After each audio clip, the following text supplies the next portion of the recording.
Allora, cominciamo. Di nuovo buonasera a tutti, grazie di essere venuti.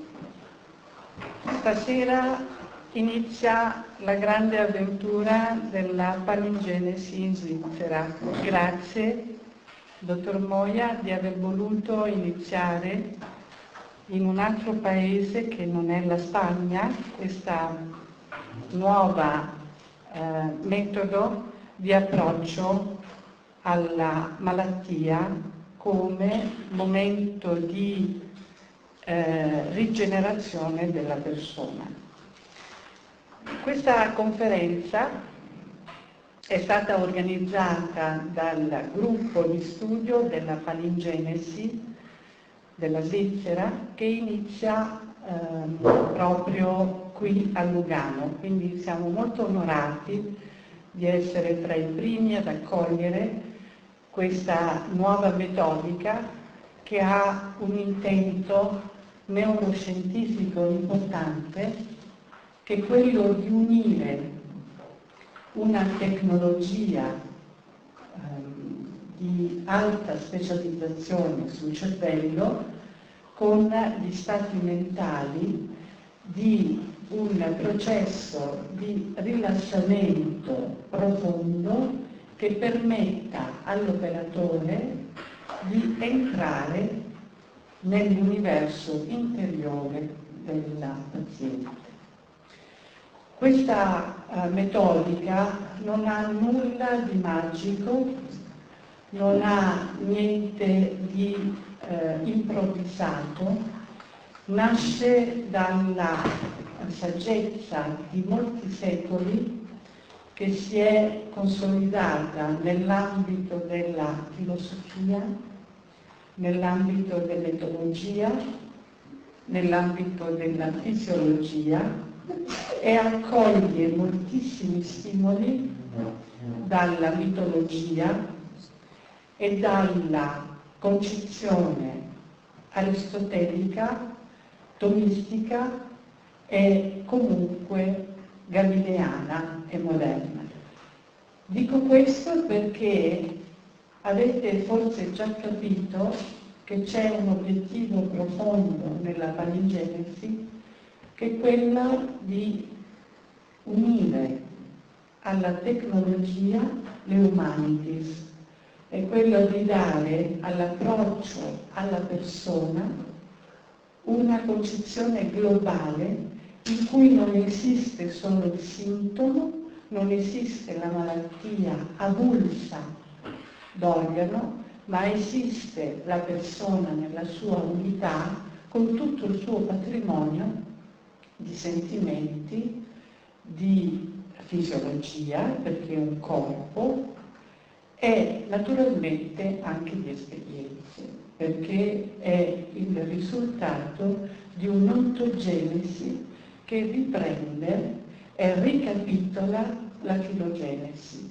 Per questo il dottor Moia, a cui io voglio dare da subito la parola, è un ospite graditissimo perché ci sta conducendo a una concezione nuova della medicina, che lui ha chiamato la salute della persona. Quindi non la malattia, ma al centro la persona. Grazie dottor Moia di questa sua presenza a Lugano che abbiamo gradito moltissimo.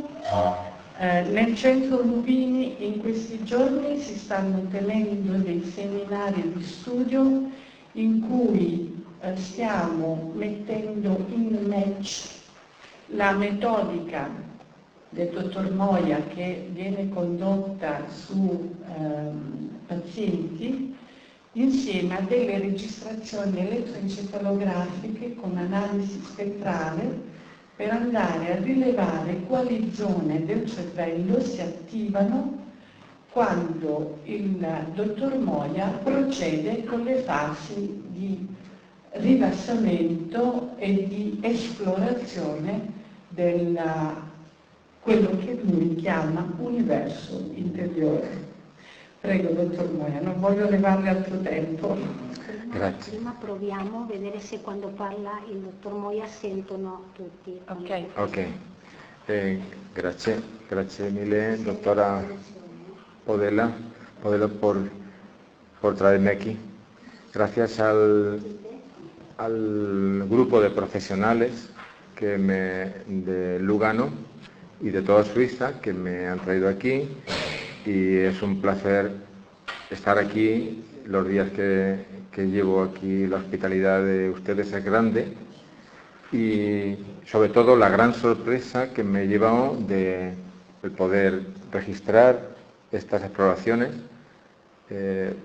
Para mí es un paso adelante.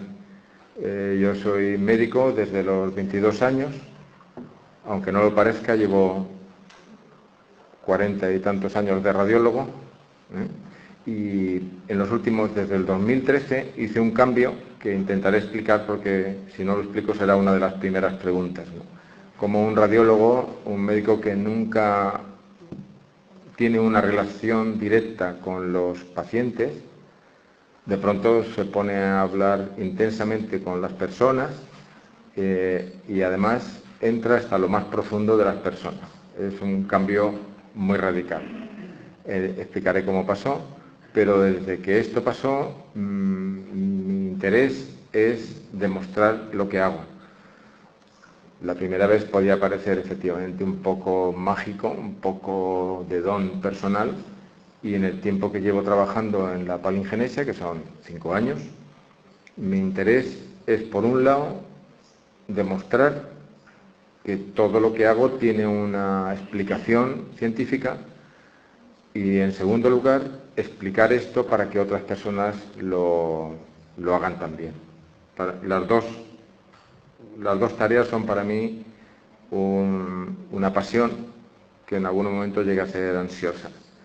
Entonces, cuando llego a Lugano y me encuentro un grupo de profesionales dispuestos a registrar pacientemente esas exploraciones, ha sido un privilegio estar aquí, por el sitio, por ustedes y por los registros. Muchísimas gracias a todos por asistir esta noche también aquí, a oírme. Voy a intentar explicar lo que hago, que para mí es apasionante, y seguro que no lo consigo, pero luego hay un turno de preguntas. Entonces, aguanten un poquito y luego ya me preguntan lo que realmente les interesa, que probablemente no lo he dicho. Bueno, yo a los 22 años acabé en medicina, no tenía ninguna duda de que mi especialidad era radiología, y hice radiología por ir directamente a la causa del problema, sin perder tiempo, en aquel momento decía, hablando con las personas. Así pasó el tiempo hasta que, bueno, cuando yo empecé, pues los ultrasonidos no existían en la especialidad, colaboré activamente con él en el desarrollo, luego el desarrollo de la resonancia, activamente. Después colaboré con el desarrollo de la tomografía por emisión de positrones, que no era propiamente de mi especialidad, y esto tiene importancia, porque ahora en palingenesia es importante relacionar en transversal, o sea, no reducirse a una especialidad. La persona es una totalidad, y estamos todos muy especializados. Entonces es necesario hacer ese esfuerzo de interrelacionar cosas que en un primer momento no pueden tener nada que ver, como cosas biológicas con materia psíquica, y sin embargo vienen del mismo centro de la persona. O sea, la persona nos exige que lo atendamos desde todos los puntos de vista. Después de la tomografía por emisión de positrones, pues estuve involucrado en un aparato que por fin habían desarrollado en una ciudad china, que es los ultrasonidos enfocados de alta intensidad, de High Intensity Focused Ultrasound. Con este desarrollo en China, en una ciudad que se llama Chongqing, pues habían conseguido hacer una ablación térmica de una tumoración que en Occidente no es posible abordar, que es el tumor de páncreas, altamente vascularizado, en una zona que no es abordable, Y allí en China, pues sí, que se conseguía esa ablación. Aquello apareció en los medios y mucha gente, muchas personas me buscaban para que yo les pusiera en contacto y les llevara a recibir este tratamiento. Y entonces, por primera vez, contacto con las personas. Hasta entonces, mi labor había sido tecnológica. Pero el viaje a China es largo y los contactos pues también daban pie a entablar una relación personal, y ahí vino mi primera sorpresa. Todas las personas que me buscaban eran personas con un cáncer de páncreas, un adenocarcinoma de páncreas, y entonces cuando hablaba con ellos, todos ellos habían tenido una contrariedad grande para ellos, y a veces objetivamente grande, hacía 1 año y medio. Entonces esto me hizo pensar, y se cumplía, y ya para mí era una obsesión. Mi padre había muerto de un cáncer de páncreas, y bueno, pues también busqué esa cosa, y también creo haberla encontrado. Y entonces empecé a buscar. Bueno, esto está claro, ¿esto es una casualidad o es una causalidad? ¿Es una correlación o es una causalidad? Es el problema que tenemos siempre en ciencia. Es una correlation, no es una causality, pero con gran frecuencia damos ese traspiés. Yo no quería darlo. Me confirmé con todas las personas que atendía, y entonces empecé, cuando me confirmé en el cáncer de páncreas, una búsqueda. Yo todo mi trabajo de radiólogo había hecho todo tipo de radiología, pero sobre todo me había centrado en el cáncer. Me parecía un reto para la medicina y siempre me había centrado ahí. Por eso me pasé al PET, porque era una técnica de diagnóstico más precoz que las de los radiólogos. Entonces, bueno, me da igual, me paso al PET. Si yo no me he casado con la radiología, me da igual. Aquello no se entendió muy bien. Y ahora entiendo que tengo esa facilidad que luego he aplicado en palingenesia. Apliqué esta teoría de búsqueda de algo que había contrariado a las personas anteriormente a cualquier cáncer, y vi que esto se cumplía y que cada cáncer tenía una personalidad. Entonces empecé con otras patologías. Yo en aquel momento hacía mucha ecografía, porque en España teníamos una crisis y lo que nunca había hecho en mi vida tuve que empezar a hacer. Entonces dije, bueno, después de haber volado por lo más alto de la tecnología, tuve que volver a hacer lo más bajo considerado en radiología, que es la ecografía. Porque tienes que enfrentarte a la persona, la tienes enfrente, que es lo que los radiólogos no queremos. Y tienes ahí a la persona que te de frente, y le tienes que hacer una exploración, y le tienes que tocar. Como yo tenía esta inquietud, empecé a ver de las patologías que yo atendía qué problema podía haber, y a comprobar.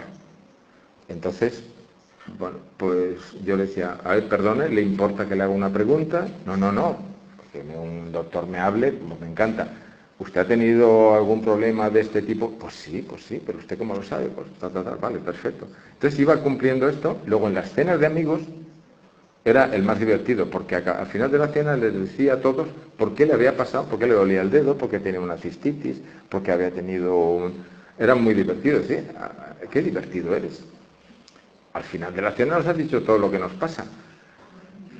Pero comprobé una cosa, que mi problema era que una patología liviana, pues se relacionaba, les dabas un poco de serenidad. Cuando una persona relaciona su dolencia con algo que le ha pasado, lo primero es que se serena. Yo eso lo notaba, me gustaba. O sea, entre pensar de dónde te vienen los tiros, por qué te viene esto, o saber por dónde, pues hay una serenidad. Y yo eso lo daba. Pero cuando era una patología grave, una parálisis, un cáncer, no conseguía. Digo, bueno, pero si hemos hecho la investigación, sabemos por qué es. En muchos de los cánceres de páncreas, venga, ya lo tienes. Costaba el cambio.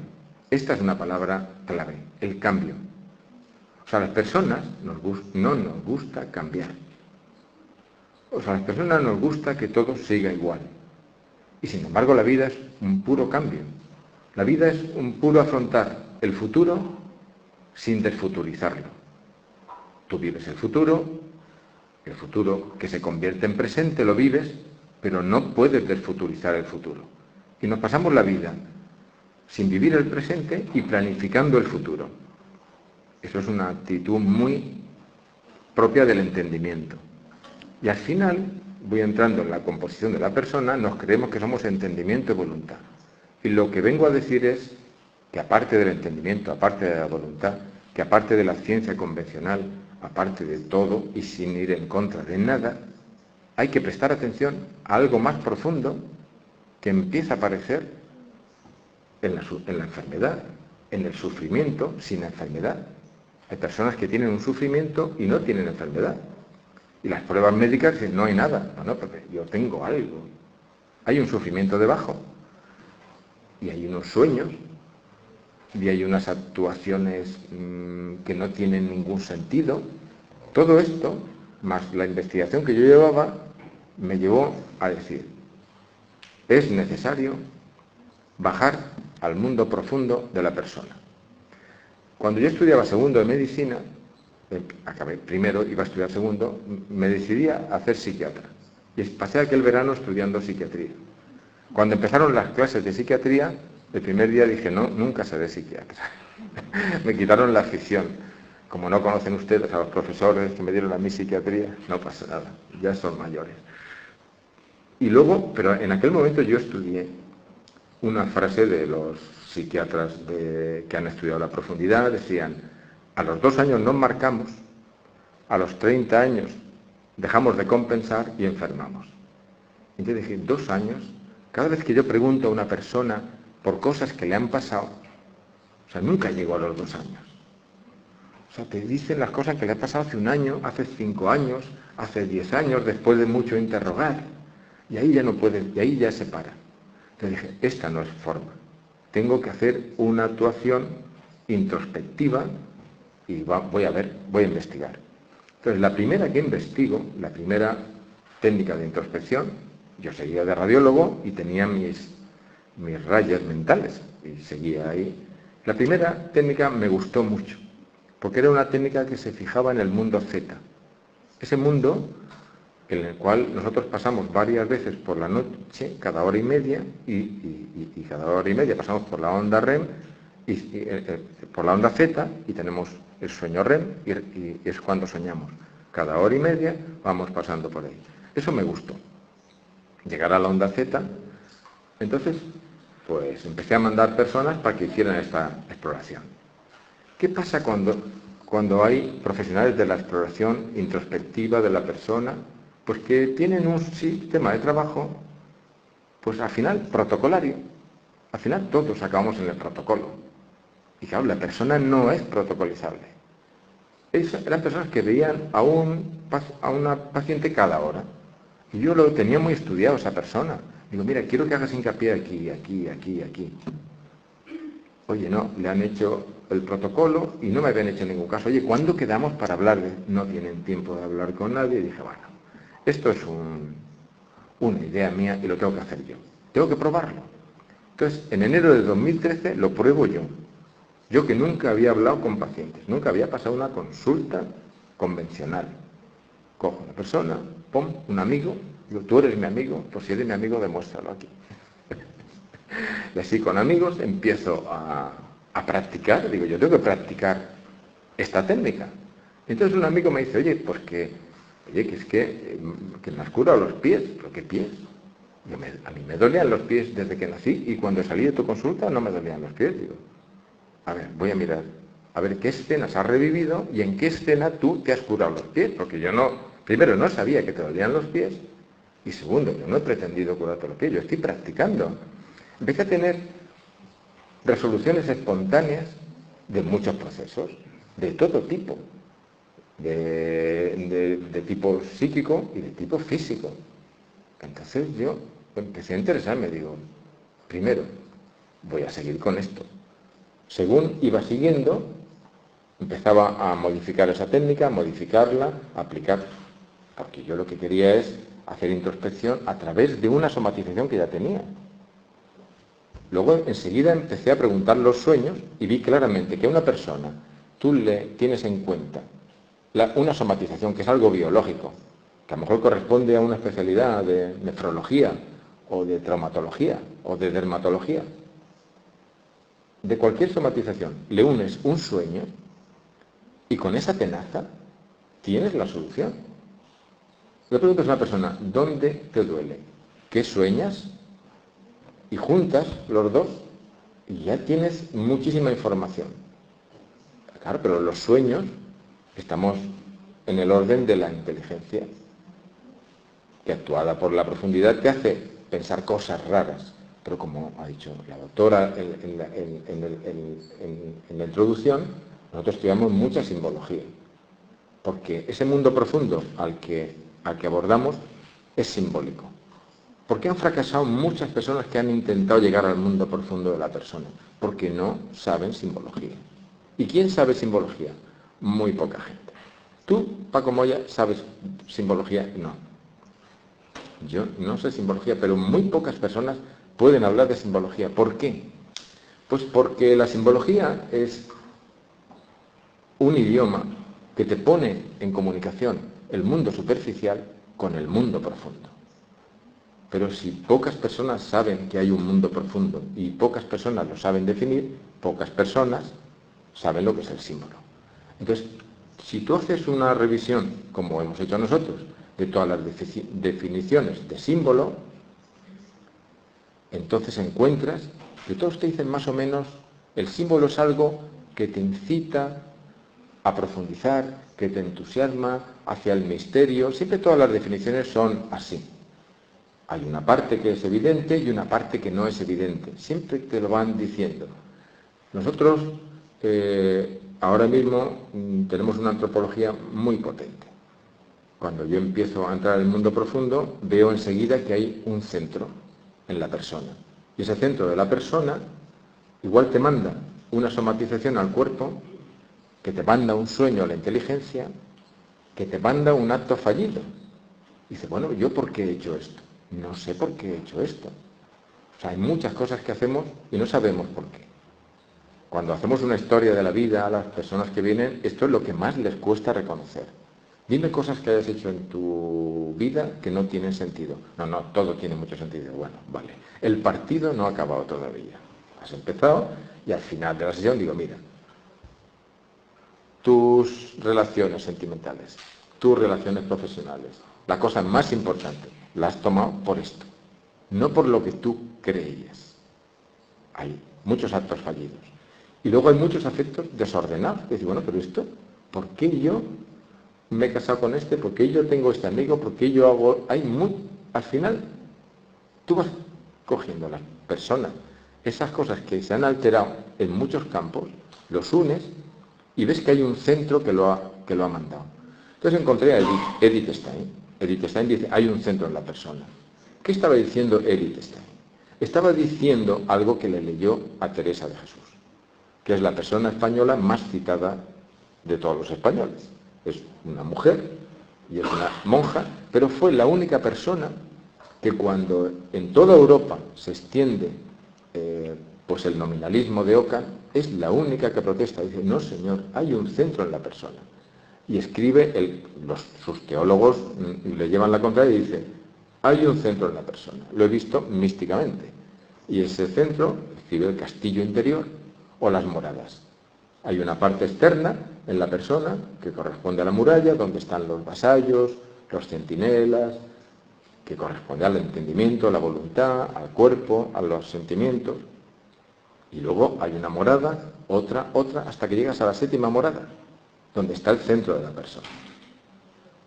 Edith Stein lee a esta y dice, ¿cómo esta mujer ha llegado aquí si yo con Edmund Husserl y todos los fenomenólogos no consigo llegar? Yo digo, bueno, yo ya tengo un filósofo, un antropólogo que me dice que hay un centro en la persona. Y eso apoya mi idea de que la palingenesia tienes que atender a la historia de la vida de la persona, todas las manifestaciones del tipo que sean. Y seguimos trabajando. En diciembre de 2016, llevaba 3 años trabajando, encuentro un filósofo español, Bueno, por ahora todos son españoles, claro, yo tiro para mi casa. Se llama Leonardo Polo, que había muerto en el 2013. Y durante toda su vida había tenido una intuición, a los 23 años, de que la única posibilidad de conocer lo que es la persona es abandonando el límite mental. Es decir, si yo quiero saber en el cosmos lo que yo llevo dentro, nunca lo encontraré, porque yo como persona tengo algo más que el cosmos, soy algo más que el cosmos. Tengo parte del cosmos en mi persona, pero yo tengo algo más. Y ese algo más, si yo no lo puedo ver fuera, lo tengo que ver dentro. ¿Cómo hace? Hace una construcción antropológica, empieza a abandonar el límite mental y llega a donde llegó Teresa de Jesús. Y llega a decir, para llegar al centro de la persona no hace falta tener una gracia de Dios extraordinaria mística. Y dice, los místicos son unos flojos. O sea, intelectualmente puede llegar al centro de la persona. Entonces, la construcción antropológica de Leonardo Polo es muy potente. Y según me la van explicando, coincide totalmente con nuestra experiencia. Es decir, lo bueno de la persona está en el centro, está en el corazón. Por fuera tenemos una coraza, una personalidad, pero por dentro está la persona. Y esa persona tiene 4 trascendentales. La libertad está ahí, y fuera pues está muy condicionada a la voluntad, el amor está ahí, y fuera puedes tener unos sentimientos que pueden estar más o menos alterados, y la inteligencia está ahí. Pero esto de la inteligencia es algo dicho por Aristóteles hace 24 siglos. Cuando a mí me dicen, pero ¿cómo dices que el niño puede percibir ya en el seno de la madre? ¿Cómo dices que los niños son superiores a los adultos? ¿Cómo dices todas esas cosas que dices? Yo no lo digo, lo dijo Aristóteles hace 24 siglos. El niño nace con un intelecto agente. Tiene que ser un intelecto agente en acto, porque lo que luego aparece, que es la inteligencia, a los 9, a los 12 años, es pura potencia, es una potencia. Y en filosofía, una potencia no se actualiza si no hay un acto. Tiene que haber un acto que vaya actualizando la potencia de la inteligencia. Y tiene que haber un acto que vaya potencializando la voluntad. Y ese acto es la libertad. Y tiene que haber un acto, que es el amor, que vaya actualizando los sentimientos. Y tiene que haber un acto, que es la coexistencia, que mueva nuestro cuerpo para relacionarnos. Nuestro cuerpo está para relacionarnos. Y cada manifestación que tiene el cuerpo es para relacionarse con los demás. Porque si no seríamos espíritus puros que no nos podíamos relacionar. Entonces, eso está muy bien construido por Leonardo Polo. Y nosotros lo tenemos muy comprobado, y más que comprobado, cuando hemos empezado a atender a niños. Porque los niños son puro corazón. Los niños no tienen la coraza que tenemos nosotros, los adultos. Y cuando tú haces una exploración de un niño, por primera vez en tu vida te enteras de lo que es el amor. Porque un niño es puro amor. Y cuando haces una exploración de un niño te enteras de un montón de cosas que nos están volviendo locos. Es decir, los niños más enfermos son los más sensibles. Y cuando exploras a un niño, te enteras que el niño tiene tanto amor y tanta coexistencia y tanta solidaridad con los demás, que cuando percibe un dolor en un adulto, él enferma justamente de lo que está sufriendo el adulto. Hace de altavoz. Llevo 2 años trabajando en un colegio, una vez al mes, estamos viendo a niños y hemos visto 13 familias, porque lo primero que vimos fue que el niño no tiene ningún problema, el problema lo tiene la familia, decimos al padre, a la madre, que tiene que pasar porque tiene un problema, que es el que está delatando, está haciendo altavoz el niño. Entonces, hemos visto 13 familias en estos 2 años. De las 13 familias, un niño ha tenido un resultado espectacular. Los otros 12 han mejorado. Pero como los padres no han mejorado, ellos se han vuelto a estancar. Entonces, esto que estoy diciendo es una responsabilidad, pero coincide con lo que dice Leonardo Polo de que lo primero que tenemos en la vida es el corazón, lo que llamamos el corazón. Esa tercera parte que nadie nombra. Todos tenemos en cuenta la biología, y los médicos y muchos otros profesionales actúan sobre la biología. Todos tenemos en cuenta que hay una psique, hay una esencia en la persona, y los psicólogos y muchas técnicas actúan sobre la psique. Pero nadie tiene en cuenta que hay algo que los trasciende, algo que los mueve y que está en acto. Y eso es ahí donde vamos. Y el niño lo tiene desde el primer momento.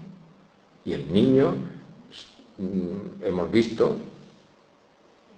una experiencia que se compenetra con otras cosas publicadas. Por ejemplo, que cada 10 años, está publicado, aumenta 3 puntos el coeficiente intelectual. ¿Qué está pasando? Lo vemos. Los niños tienen más inteligencia que nosotros, tienen más corazón, tienen más cualidades. O sea, yo soy muy entusiasta con el futuro, porque los niños son mejores que nosotros.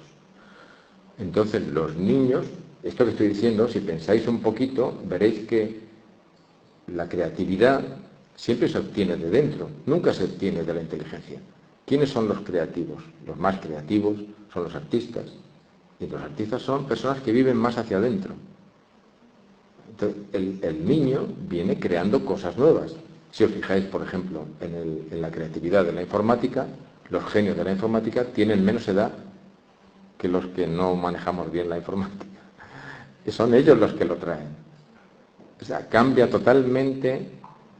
Yo empecé en el mundo de la medicina. Yo me he pasado totalmente al mundo de la pedagogía. No es que no me interese la medicina, pero me interesa mucho la pedagogía, porque si nosotros hemos visto que los niños son los que traen el futuro, pero no es que sean el futuro, es que lo llevan impreso, es que hay que prestarles atención en la familia y en la escuela. Y cuando un niño se desvía un poquito, por ejemplo, está triste, no cuesta nada hacerle una sesión, es muy rápido. A un adulto es muy difícil y muy largo, muy laborioso, y cuando llegas a la solución siempre te lleva a la contraria. Quiero testigos. Un niño es muy rápido. Y al niño le hablas al intelecto agente y reacciona rápido. Entonces, los niños llevan el futuro impreso y la obligación es entre todos mirarle. Por ejemplo, niños que hemos visto con déficit de atención. ¿Por qué un niño tiene déficit de atención? ¿Cuándo yo tengo un déficit de atención? Cuando tengo la cabeza con tantos problemas que me impide concentrarme. Pues un niño igual. Los niños que tienen déficit de atención son los niños que han absorbido, como Bob Esponja, han absorbido los problemas de los adultos y no se concentran en clase.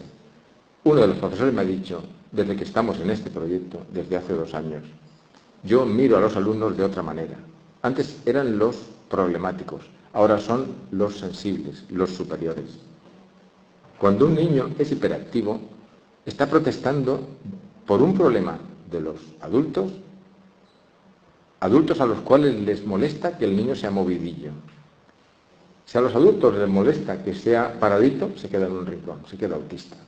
Siempre lo hacen, como todo altavoz, para llamar la atención, pero no para llamar la atención de ellos como personas, sino que nos quieren decir, venimos con otro nivel, y ese nivel que traemos no soporta esas discusiones que estáis teniendo. No, si estamos hablando, para vosotros estáis hablando, para mí estáis discutiendo. Ellos son los que han demostrado que hay una vida profunda. ¿Qué hacemos en palingenesia? Vamos buscando a ese niño que llevamos todos. Todos hemos sido alguna vez en nuestra vida ese niño que trae una novedad. ¿Dónde ha quedado ese niño? Pues enterrado. Enterrado. Entonces, en mi país cantamos una canción cubana que dice: cuando salí de Cuba, dejé enterrado mi corazón. El corazón está ahí enterrado. Entonces hay que desenterrarlo. Entonces, pasamos a la adolescencia, lo hemos enterrado y a vivir. Construimos un adulto como si no pasara nada. Y pasa. Entonces, cuando bajamos ahí, decimos, oye, cuando tú construiste el adulto, te dejaste olvidado aquí unas cuantas bombas de profundidad. Y hay que hacer una desactivación controlada de esas bombas, que es lo que hacemos. Y al hacerlas, la cara de las personas unas personas te dicen, es como si me hubiera quitado un peso, es como si hubiera llevado un saco toda mi vida, es como si hubiera llevado arrastrando mochilas, es como si no hubiera tenido las gafas limpias, tengo claridad. Es tan sencillo como, es decir, tenemos la posibilidad de que nuestra infancia no sea muy buena, pues tenemos la posibilidad con la palingenesia de limpiar, volver ahí y limpiar, y volver a nacer tal y como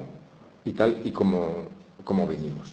Entonces, he intentado presentar un poquito lo que hacemos, y en este tiempo que yo llevo, los primeros 2 años, actué yo solo. Yo estaba trabajando de radiólogo y luego solo pues iba experimentando esta técnica.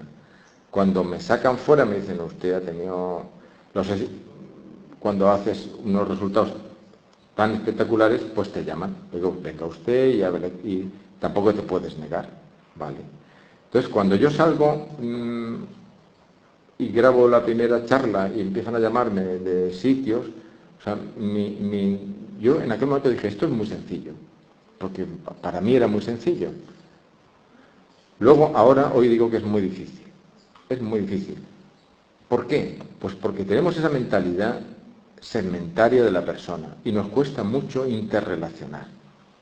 Antes he citado a Aristóteles con el intelecto agente. Si Aristóteles dice que hay un intelecto agente y está ahí desde el principio, la humanidad ya tiene que haber reconstruido esta estructura de la persona humana, ahí con el intelecto agente y añadiéndole los otros 3 trascendentales. Pero aquello se olvidó por Ockham, se olvidó por el nominalismo.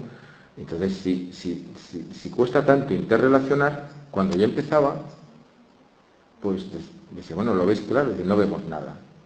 Dije, bueno, voy a dividir primero la formación en aprender a hacer una introspección. Entonces, ¿cómo hago la introspección? Y hay decenas de personas profesionales que la hacen y muy bien. La hago aprovechando una ventana que tenemos de forma natural las personas. La ventana se llama duerme-vela. Hay un momento que tú estás en vigilia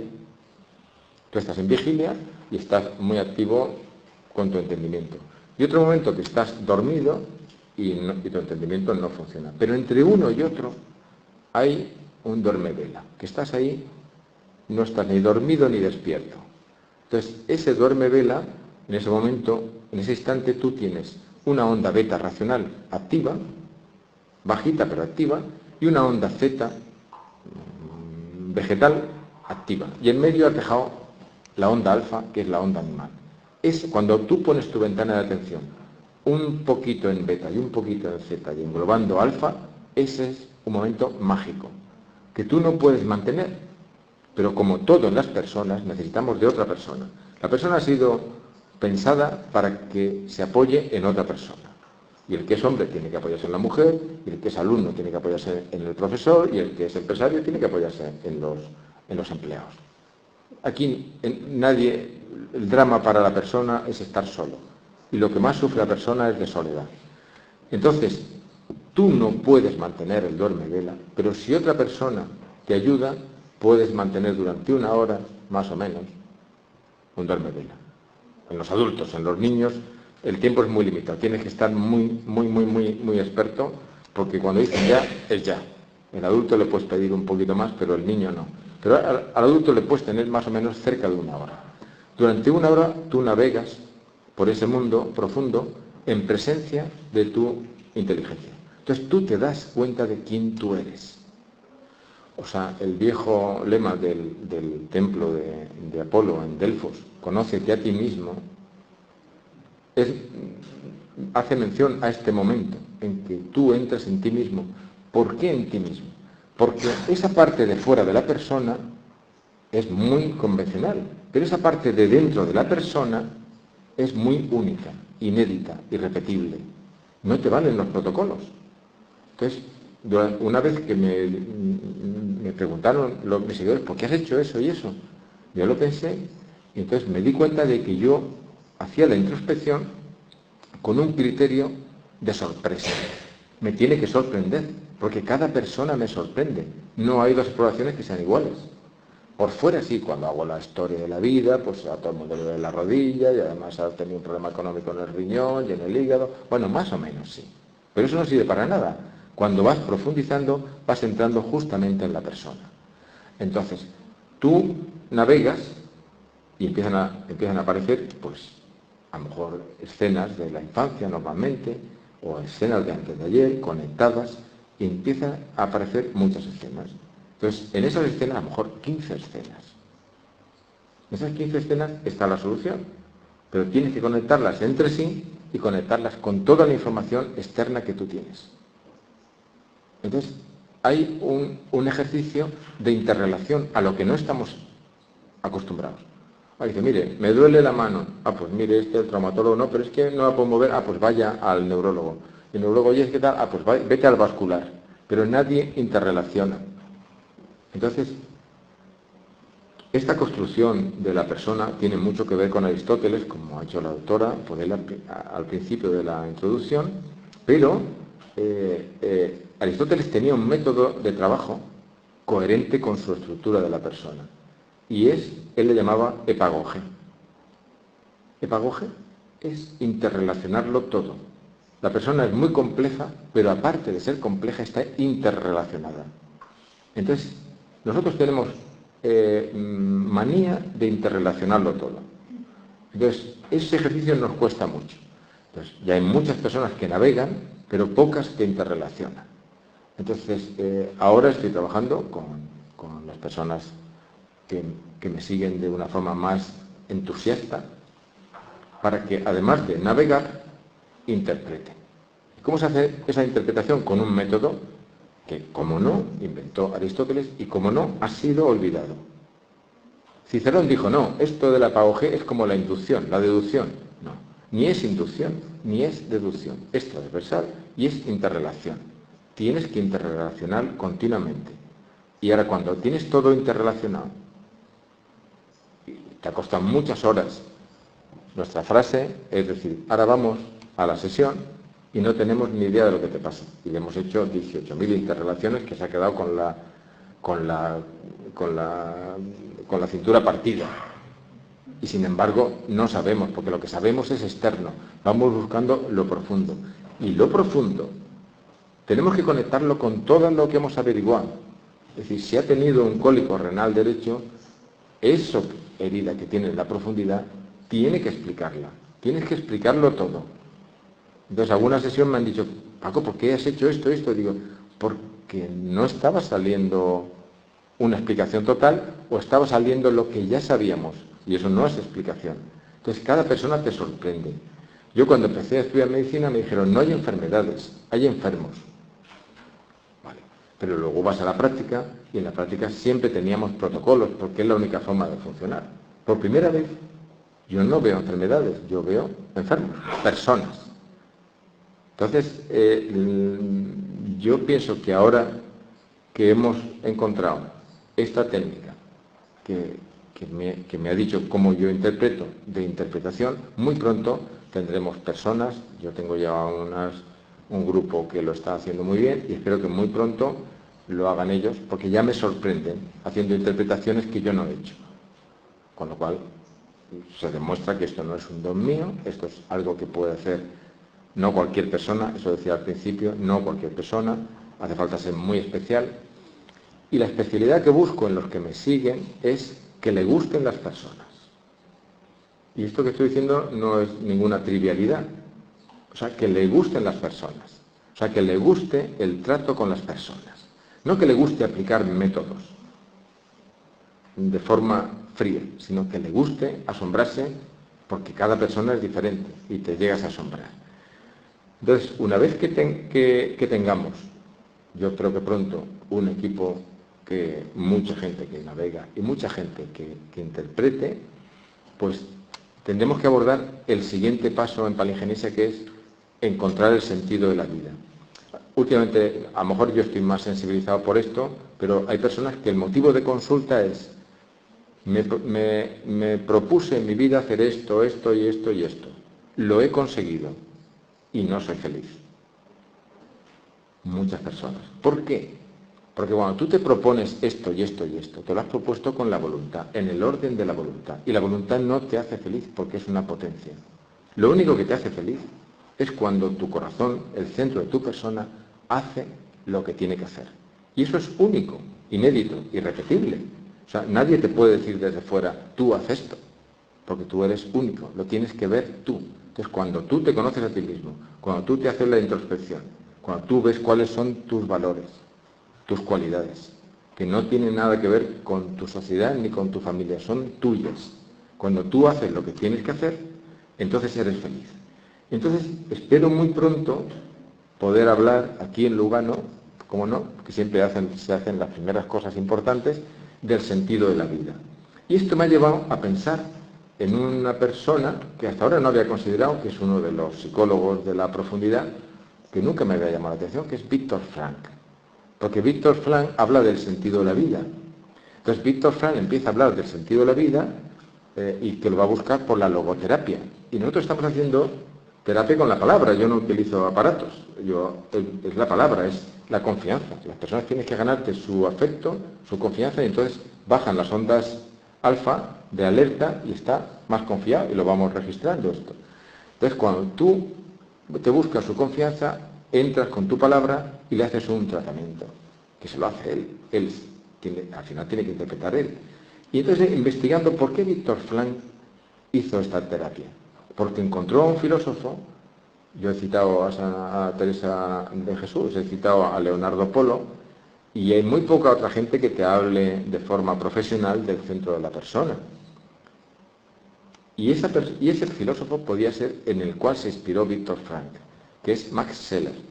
Max Scheler, durante 8 años, trabajando con los fenomenólogos, él llegó a definir, dice, hay un cuerpo, hay una psique, pero hay algo más allá de la psique que le llamó espíritu. Hay 3 cosas. Nosotros trabajamos con 3 cosas. No es cuerpo, alma, es cuerpo, alma y espíritu. Es fuerzas, es psique y es trascendencia.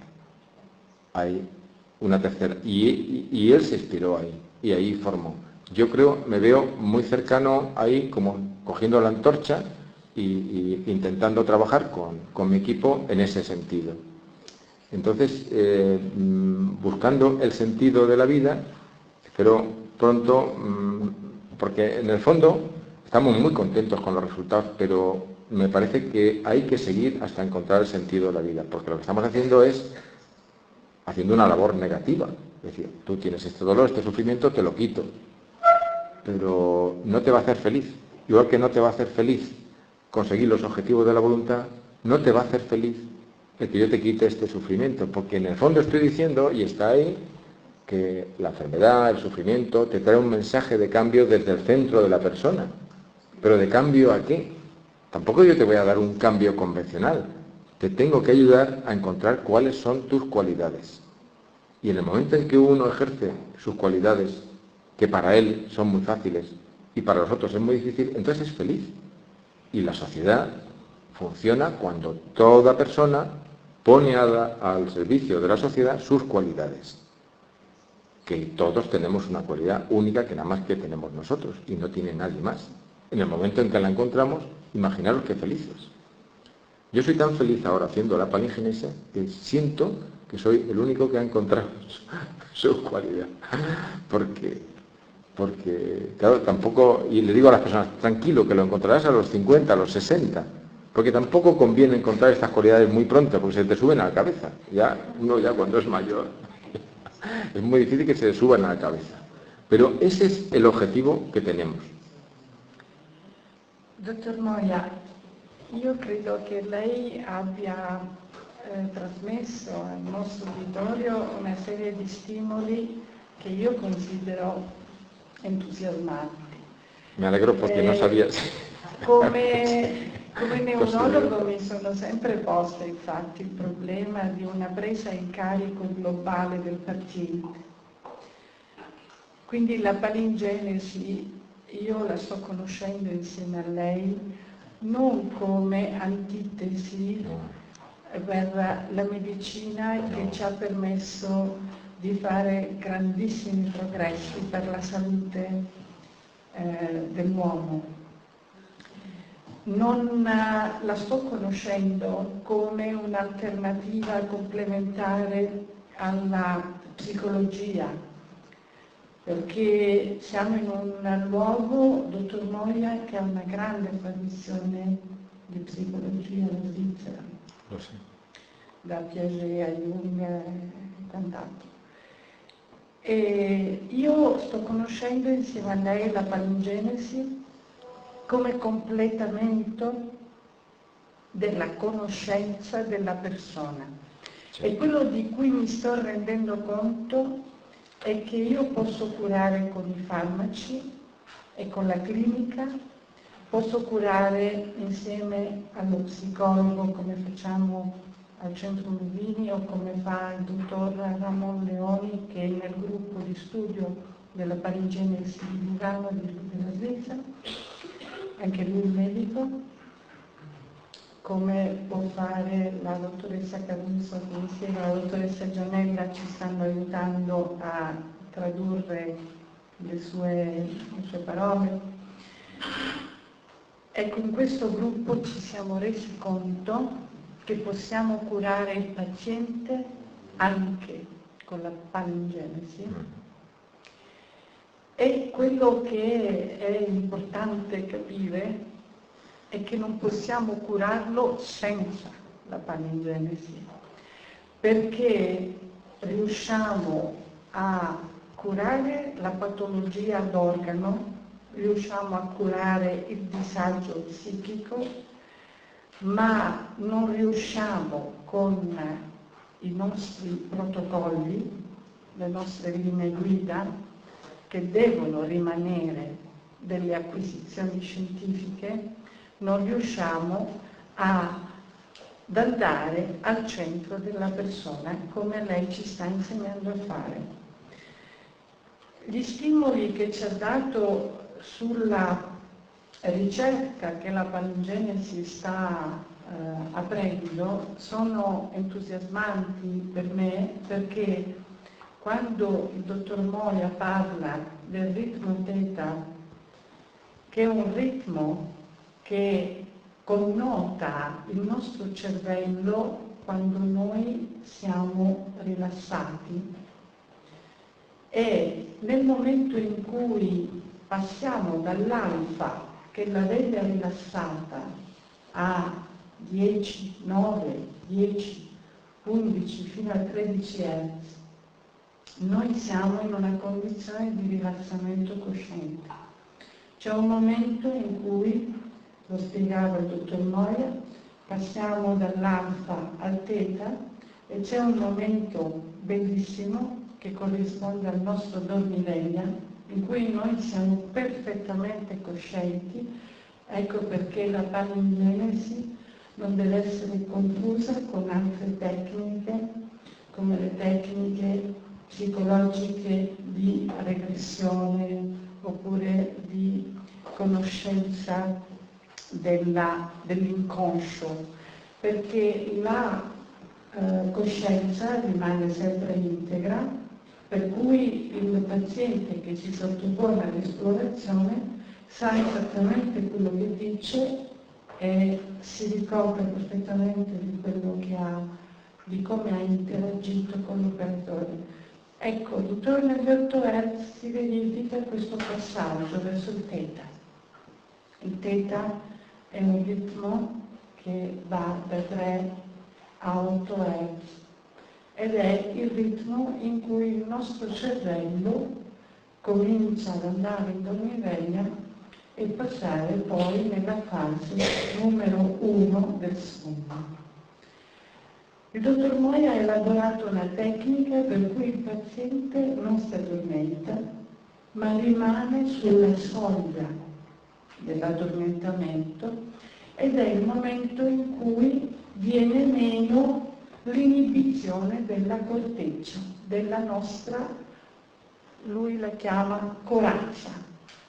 Quindi quello che è il mondo interiore non si può manifestare attraverso un linguaggio verbale, ma il dottor Moia ha elaborato delle tecniche di conoscenza profonda che mutuano le loro basi dall'etologia, dall'antropologia, dalla fisiologia trascendentale, dalla biologia, e dalla simbologia mitologica e, perché no, anche dalla saggezza millenaria di mistici che hanno costellato la saggezza dei popoli, no? E che hanno parlato. Adesso lei ci sta mettendo in condizione di conoscere direttamente e oggettivamente la presenza del centro della persona di cui ci parlavano questi saggi, e lei adesso ci sta dando anche l'opportunità di studiare. Noi in questi giorni stiamo studiando dei pazienti e mentre il dottor Moia sottopone il paziente a questa tecnica di conoscimento profondo, come lo chiama lui, cioè di esplorazione profonda, registriamo i ritmi cerebrali ed è interessante vedere come ci sia una forte correlazione tra quello che registriamo con l'analisi spettrale e con lo stato mentale che lui riesce a evocare. Quindi, dottor Moia, le chiedo di fare una ultima brevissima sintesi di quelli che sono gli obiettivi che lei si pone per la crescita di questo nuovo approccio al paziente, e poi, se lei è d'accordo, darei voce al nostro uditorio che magari le porrà qualche domanda. D'accordo? D'accordo, sì.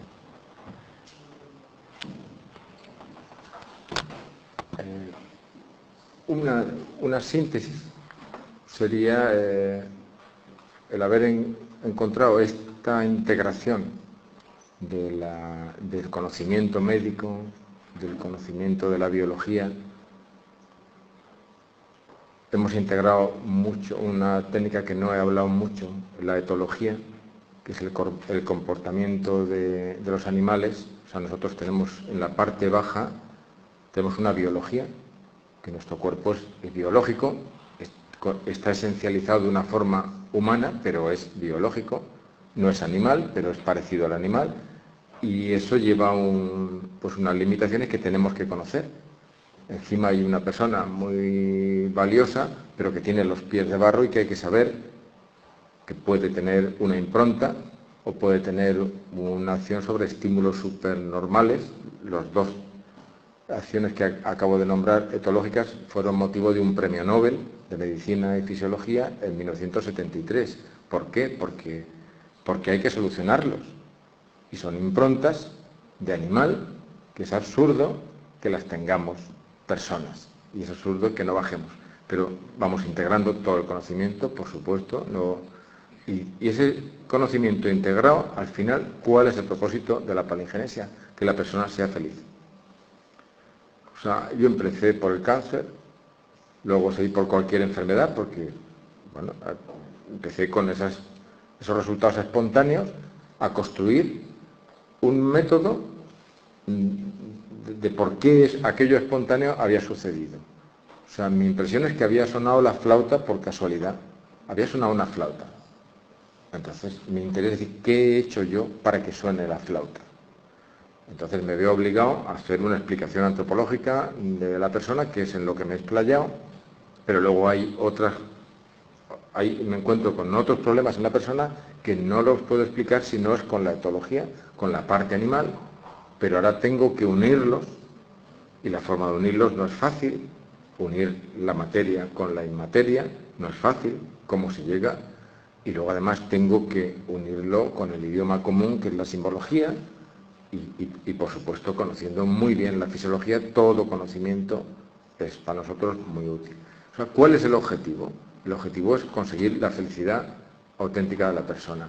El objetivo es, si me dices más, es que cada persona ayude a la persona que quiere a profundizar, a hacer esta introspección. Así como yo empecé, yo pensaba que el marido podía hacérselo a la mujer y la madre se lo podía hacer al hijo, y el hijo que tiene, niño pequeño, que tiene terrores nocturnos, es absurdo que los tenga. ¿Por qué la madre no le hace una transformación de ese sueño y se le van los terrores nocturnos y le explica el mensaje que trae ese mensaje nocturno? ese mensaje del sueño. O sea, esto es mi ilusión. Luego he tenido que venir a tierra y cuando me dicen esto es muy difícil. Primero es muy difícil y además tienes la obligación de documentarlo. Tengo que desarrollar un método que funciona y una fundamentación muy potente.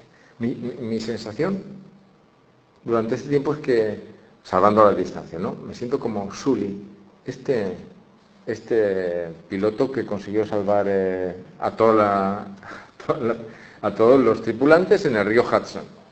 Y entonces lo consigue salvar y a día de hoy sigue en juicios y que tiene que explicar lo que ha hecho. Y yo decía, bueno, vamos a ver, si yo me quedan pocos años para jubilarme, he hecho mi carrera de radiología, lo he pasado muy bien, ya está, se acabó, ahora vivir de jubilado. Y ahora me encuentro con que tengo que explicarle a todo el mundo lo que hago, que es una cosa maravillosa, espectacular. Me siento muy identificado con Sully. Pero yo he desarrollado un método y una fundamentación. El método funciona y funciona porque alguien ha dicho, por ejemplo, pasan cosas un poquito mágicas, de conexión, de ver, yo mismo me asustaba, decía, ¿cómo esta persona me ha buscado, ha venido tal cual? ¿Cómo esta persona, que se repite todos los días, ha soñado el día anterior, que sabía que iba a verle yo, algo que es la solución de su problema? Digo, es que este trabajo mío es muy sencillo, nada más que tengo que preguntarle qué ha soñado el día anterior. No pasa en todos los casos, ¿no? Pero estas cosas son un poco como mágicas, hasta que descubro que en el 1952 hay un físico alemán que se llama Schumann y que ha descubierto la onda resonante de Schumann, que lleva su nombre, y que vibra precisamente a un ritmo de la onda teta, 783. En el sitio donde nosotros metemos la banda de atención, en la parte de arriba de onda teta, y está el 783. Y el armónico de 783 es 1566, que ya estás en beta. Entonces, es decir, justamente entramos ahí en esa onda resonante, que es una onda resonante que cuando choca con la ionosfera, rebota y ese espacio entre la Tierra y la ionosfera le hace de caja de resonancia, nunca se agota. Si yo estoy con la onda teta mía en conexión con mi madre, estoy en fase con ella, aunque esté en Singapur, le llega la onda. Esas cosas, dice, ¿qué le pasa a mi madre que siempre que estoy enfermo me llama? ¿Cómo lo sabe? O sea, antes de que nosotros inventáramos la radio, antes de que las inventáramos, la planta ya emitía onda resonante de Schumann, 783. Y esa onda llegaba a la ionosfera y le mandaba la planta de mi jardín señales a los árboles del Amazonas. Y cada célula vegetal es una emisora y una receptora de ondas que no se amortiguan nunca. Ondas que no se amortiguan nunca. Es que me estaba calentando, me dicen los traductores que pero es que me emociona que las plantas, la palabra neurón, el primero que pone la palabra neurón es Platón y con eso define la célula vegetal. Una célula es emisora y es receptora. Tenía una persona que no se creía esto, dice, eso que tú dices de la onda teta no me lo creo, era ingeniero. Y en su jardín hizo una experiencia. Tengo aquí una planta, la monitorizó. Y efectivamente dice, mira, las plantas no sabía, tienen ritmo circadiano, por la noche duermen y por la mañana se levantan. Digo, pues no te la lleves a Estados Unidos porque te va a dar un jet lag a tu planta. Entonces, por la mañana se levantan y están ahí, entre 7 y 8, pum, pum. Entonces mata una planta que está a 2 metros. Le quita toda la tierra, que es cuando se muere la planta, y se la lleva. Y esta, que estaba aquí, hace así. Se baja. ¿Qué ha pasado? Cada uno que interprete lo que quiera, pero está 2 horas como en duelo, o 2 horas como diciendo, a ver si me van también a me quitar, o como me van a quitar, me anestesio a mí mismo. Todas esas teorías que han salido.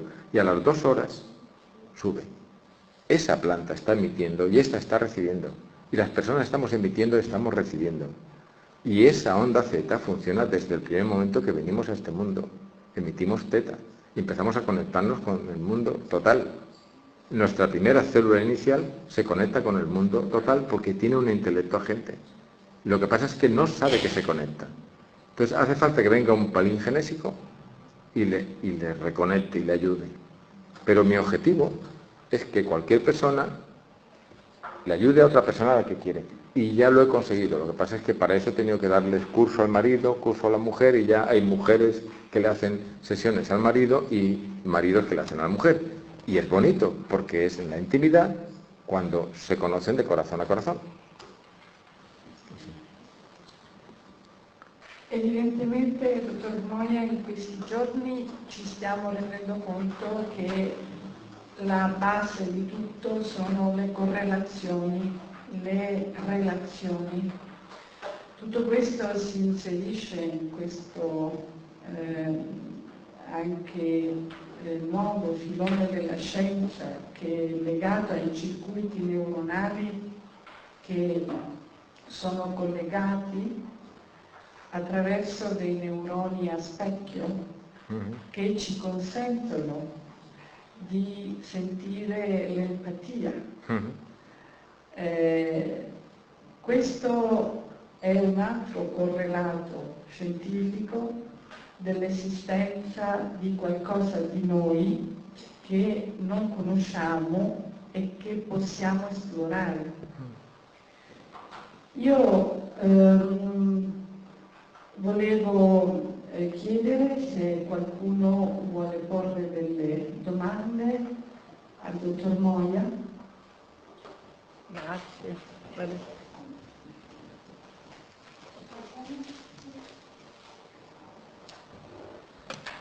Grazie mille per essere qui. Io volevo chiederle se poteva farci un paio di esempi concreti di questa interpretazione che fa di pazienti che ha visto lei, di questa interpretazione di problemi somatici che lei interpreta con la simbologia, Dos cuestiones concretas de interpretación. Vamos a ver, me viene a la cabeza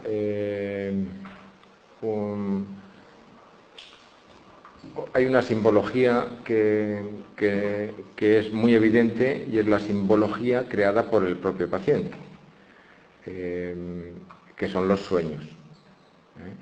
Y luego hay otra simbología que es una pena que no la conozcamos porque está escrita hace siglos, ¿no? Que la doctora Podela lo ha citado, que es la mitología. La mitología es pura simbología. Entonces, te voy a contar un caso. Es una persona que ha tenido 7 relaciones en su vida, una mujer, 7 hombres en su vida, y los 7 desastrosos. Esto es bastante frecuente, por desgracia. Y 2 de ellos ha vuelto a tener una nueva relación, después de que ha sido tormentosa la anterior, y ha vuelto otra vez. Y viene tan desesperada que dice, o esto funciona, o yo me quito la vida, porque no puedo más. Son 50 y tantos años, y entonces empieza la sesión, y entonces cuando le aparecen las sesiones le aparecen escenas con esas personas, entonces en el fondo hay una cosa que se cumple en todos, y es que todos han tenido una cosa algo que es muy frecuente, que no tenemos en cuenta, que es la lucha del padre contra el hijo. Todos ellos, todas esas 7 personas son personas que han luchado contra su padre. Y ella, sus referencias, todas son, para ella su hombre es su padre, que su padre ha luchado contra su abuelo. Esto os puede parecer un poquito raro así de entrada, pero si os dais cuenta, una de las películas que más éxito tiene es de Star Wars, es el padre contra el hijo. Y otra es Indiana Jones, es el hijo que quiere demostrarle al padre. Y otra es Prison Break, una serie que es... Siempre que hay un guión del hijo contra el padre, hay éxito. Si queréis tener éxito en una obra de teatro o una novela, si de fondo hay el guión del padre contra el hijo, vais a tener mucho éxito. Porque es inveterado y está descrito en el mito de Edipo. Edipo es una trilogía. Entonces, es una trilogía en que el padre, en la primera parte, el padre de Edipo manda a matarlo.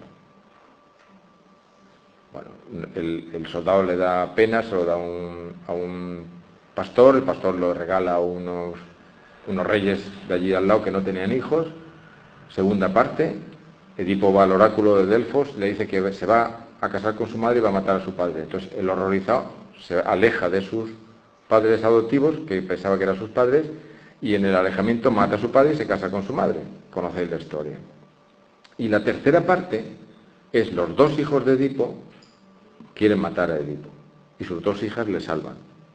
En la segunda parte, cuando él descubre que se ha casado con su madre y que ha matado a su padre, sin querer, no es que esté enamorado de ella, él coge 2 puñales y saca los ojos. Es simbólico todo. Es decir, si mi inteligencia me ha llevado a esto, ¿yo para qué quiero los ojos? Edipo se hizo una palingenesia, cerró los ojos y se hizo una palingenesia. Porque la inteligencia le había llevado a aquello. Ese mito está ahí escrito. Es súper frecuente. Entonces la interpretación ahí es decir, vamos a ver, pim, es tu ejemplo de hombre, por una serie de símbolos que le ponemos, el hombre que para ti es el ejemplo de hombre es tu padre. ¿Qué tiene en común tu padre con estos 7 hombres? Tu padre era Edipo, tu padre era el primogénito.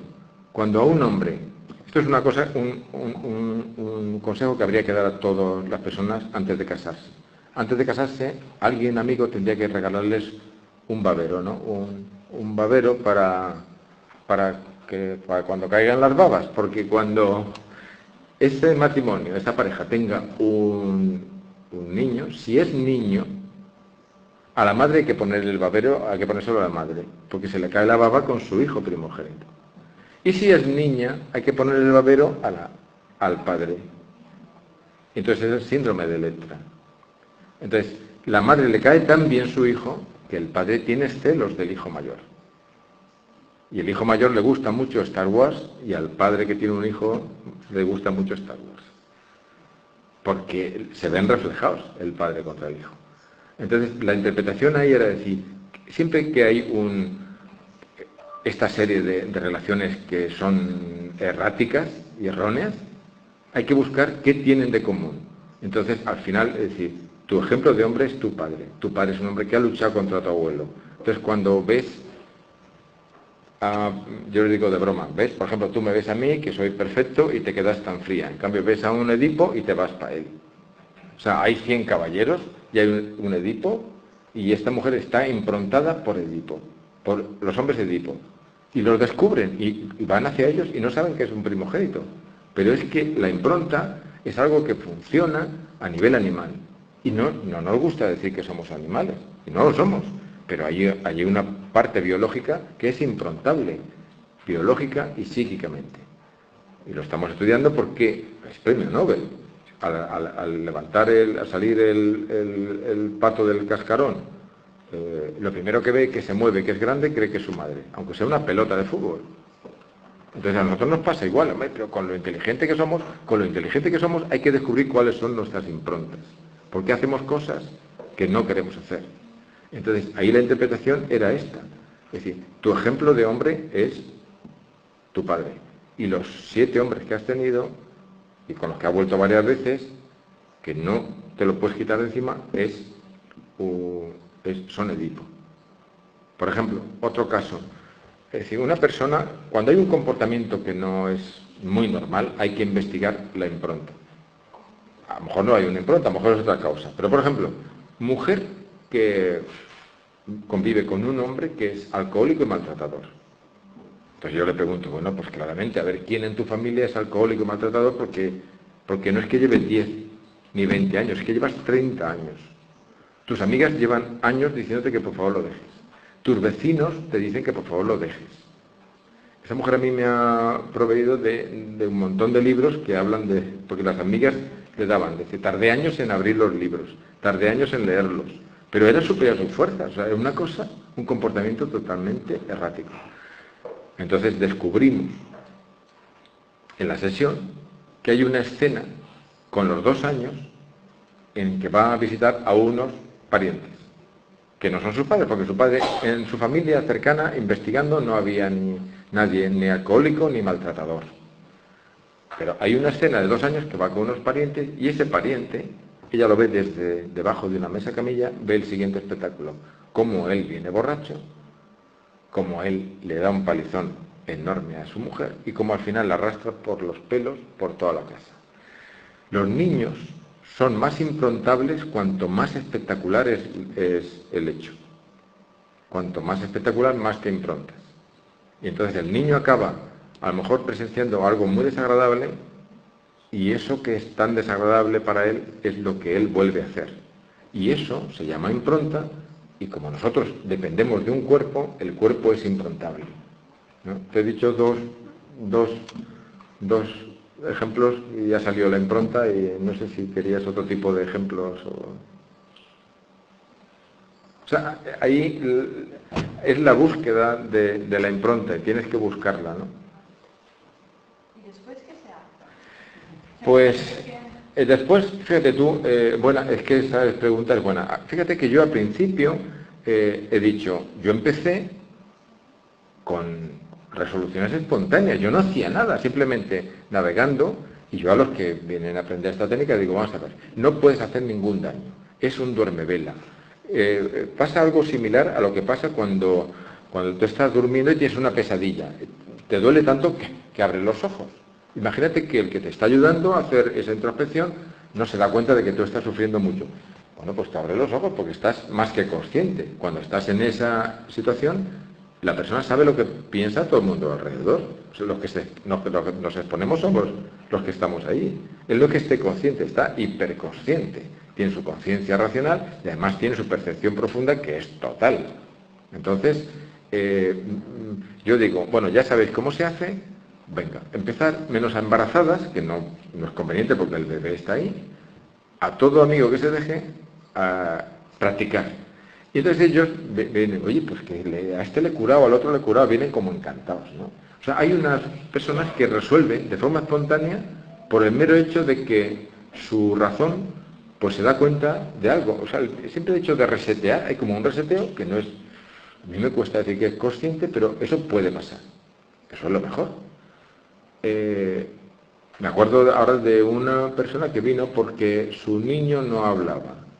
Entonces vimos que efectivamente no hablaba porque ya se había pasado los 9 meses gritando en el seno materno y no le había hecho caso a la madre. Pero tienes que cambiar. Entonces empecé a tratar a la madre. Y la madre, pues, bueno, empecé a tratar pues todo el peso ese que tenía y que hacía sufrir al niño. Y ella me dice, oye, que mis hermanas se ríen mucho de mí porque me has curado las varices. No sabía ni que tenías varices.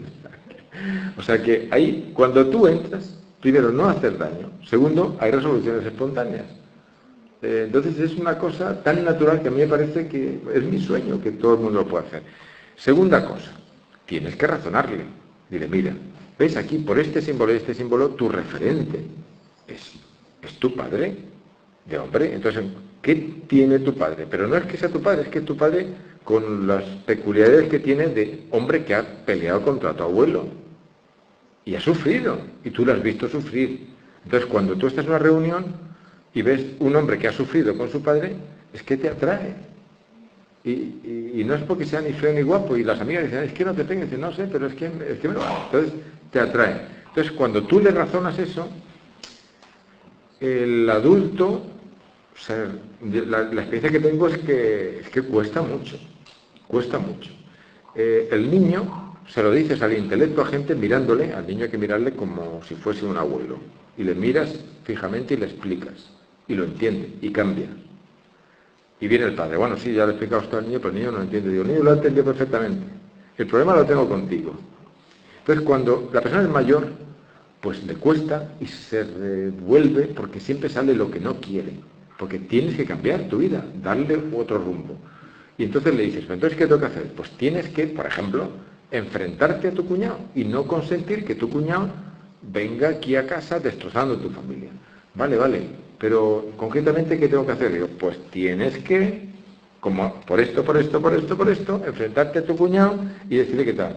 Vale, pero así en concreto, ¿qué me dice? No sabes. ¿Por qué no te vas a tu casa? Es desesperante.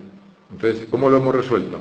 Bueno, hacemos una primera sesión, la segunda la hacen conmigo y la tercera de refuerzo con la persona que le ha preparado, porque cuesta mucho, cuesta mucho. Y luego hay otras personas que se niegan. Entonces, por eso, como eso cuesta tanto que cambien, digo, yo prefiero tratar a los niños. Y entonces empecé con los niños. Y resulta que es que los niños están alterados por los adultos, con lo cual, en ese colegio hemos dicho, vamos a ver, necesitamos familias que digan, vamos a tratar a tus niños, pero lo más probable es que tengáis que pasar tú, y a lo mejor el abuelo o un tío. Entonces, a quien el niño esté detectando tiene que pasar y resolver su problema. Acéptalo porque es muy doloroso tener una niña que tiene un problema, que depende de la madre y la madre se niega a pasar. Tengo 2 madres que se niegan a pasar. Y eso es muy doloroso para mí. Entonces, el gran problema es el cambio. Yo al principio decía, bueno, pues fuera. Eres libre, yo he hecho mi trabajo, ya haz tú lo que quieras. Pero últimamente pues tengo cada vez más, y como tengo cada vez más ayuda, entonces hay que apoyarles. Entonces, el apoyo, siempre me he negado a hacer muchas sesiones. Yo hacía una, ahora hago 2, una de preparación para que esa persona esté acompañándome, para darle, y hago 2 de refuerzo por sistema. Si no las quiere tomar, no las quiere tomar. Pero creo que cuesta mucho que cambie. Que tenemos que seguir reforzando il cambio. Quindi, dottor Moia, lei ci dice che se lei riesce a fare queste correlazioni, la coscienza stessa di queste relazioni del paziente lo può già aiutare. Sì. Però lei sta dicendo anche un'altra cosa, che il paziente si è costruito le sue difese e che è restio a lasciarle. Sí, hay casos que yo quiero que siempre haya testigos, porque en algún caso, incluso en un curso con a lo mejor 10, 12 personas, pues aparece algo y te dice, oye, es que ha aparecido ahí, que tú pues has visto esto, y te dice, no. Dice, no, pero si estaba aquí 10 personas. O sea, la fuerza de cambiar es muy potente. Y cuanto mayores somos, mejor. Entonces, por ejemplo, me encanta tratar a personas antes de formar una familia. Personas de 20 años, 14 años. Es una maravilla. Porque primero, los problemas son muy simples los suyos. Y dependen y es antes de procrear, pues se ha complicado menos la vida. Y además ellos están como muy abiertos, en general. Yo creo que cualquier persona antes de engendrar tendría que pasar por ahí para saber, cuando tenga el niño en la familia, lo que tiene, para que sepa, que sea consciente, ¿no? Bene. Doctor Moya, usted habló de los niños, ¿no? Cual me sorprendió mucho porque tengo un hijo de 22 años y uno de 6 totalmente diferente. Pero también me sorprende que diga que los niños, que está confiado del futuro de los niños. Y yo me pregunto, cuando yo era niña, en mi casa me decían que lo importante era lo que tú aprendías y la fortaleza tuya era tu mente. Y no cree que ahora en la sociedad que vivimos es demasiado competitiva para estos nuevos niños en el futuro. Son demasiadas expectativas de nosotros los adultos hacia estos niños. No, es que lo que acabas de decir es justamente el problema que tiene esta sociedad. Pues, yo empecé con un método, pero el intentar fundamentarlo ha sido tan fuerte que ahora realmente soy más antropólogo que que médico. Entonces he estudiado muy a fondo el problema, de dónde viene el problema, por qué yo tengo tanto problema para que las personas cambien, por qué yo tengo tanto problema para que mis seguidores entiendan cómo funciona el centro. Después de dar un curso todavía me vienen con cuerpo y psique. Esa parte profunda que Max Scheler la vio, que Viktor Frankl vio que era el futuro, cuesta mucho que entre. ¿Por qué? Porque cuando ya Aristóteles había llegado al centro, por la vía del intelecto, cuando ya Aristóteles se olvida, pasa por Alejandría, y de Alejandría por los árabes lo traen a Occidente y se empieza a conocer a Aristóteles. Entonces lo captan en primer lugar Alberto Magno y Tomás de Aquino y hacen un estudio como había hecho Aristóteles. O sea, empiezan a estudiar el cosmos y del cosmos empiezan a subir, y ya cuando van a llegar a la persona, se mueren los dos. Entonces se mueren los dos, pero antes habían dicho la clave y claramente habían dicho a dónde había que llegar. Y es una cosa que dicen ellos, dicen, una cosa es la esencia y otra cosa es el acto de ser. Esto está dicho en 2 líneas por Aristóteles y desarrollado al máximo por Alberto Magno y Tomás de Aquino. La esencia no es el acto de ser, la psique no es la trascendencia.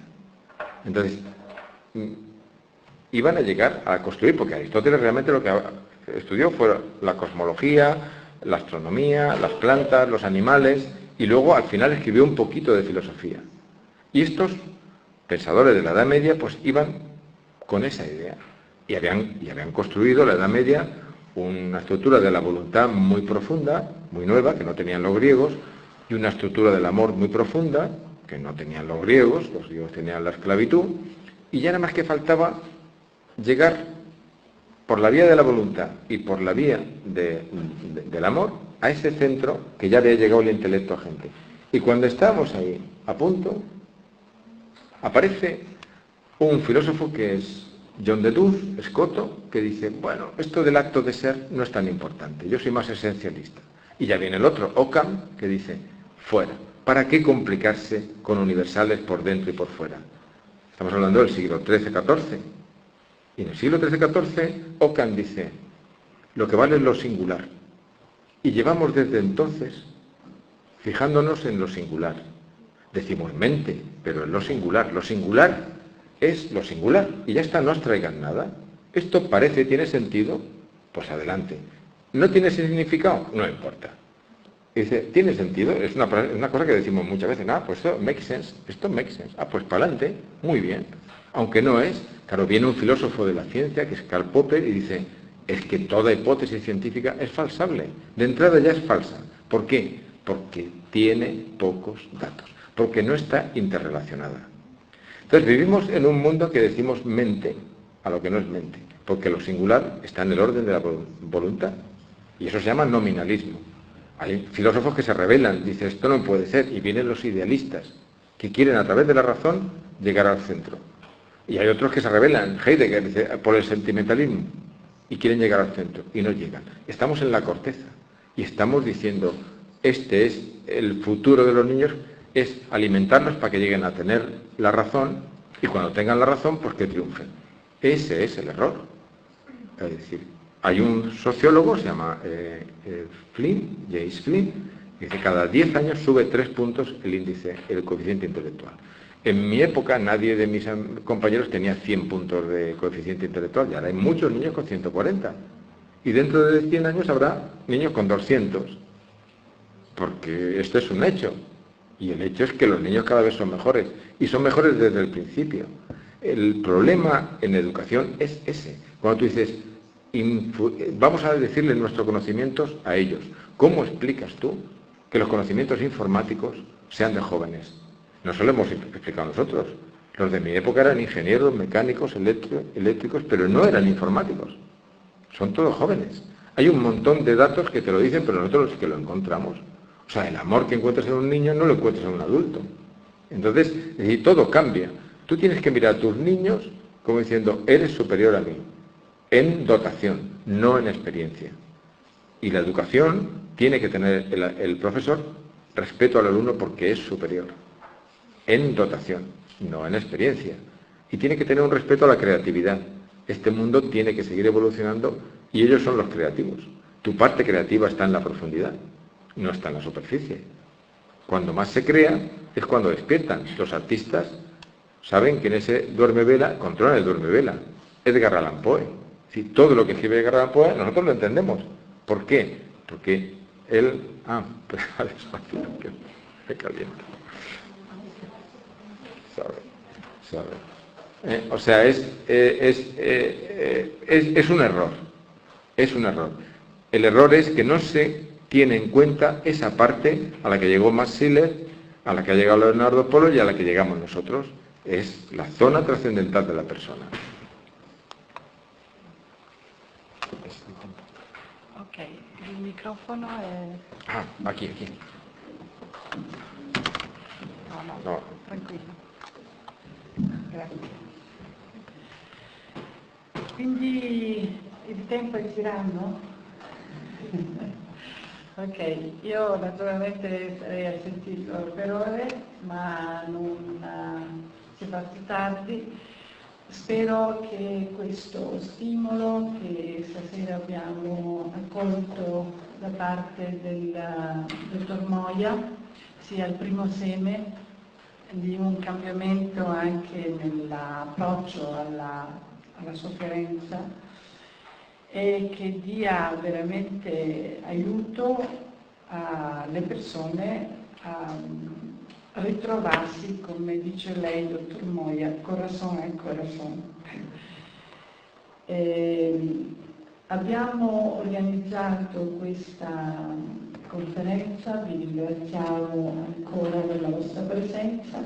Se volete contribuire con un contributo libero sia a questa conferenza ma anche all'attività di studio del gruppo Palingenesi Svizzera, e qui vicino una piccola scatola che potete usare per il vostro contributo.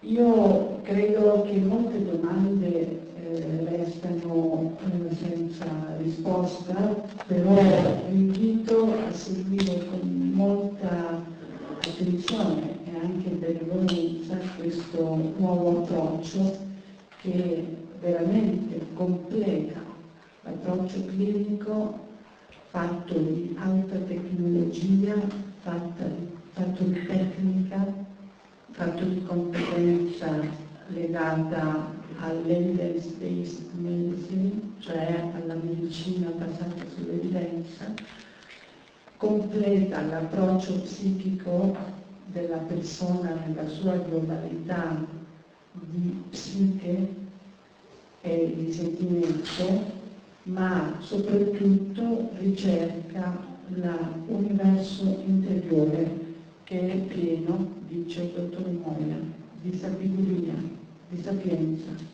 di saggezza.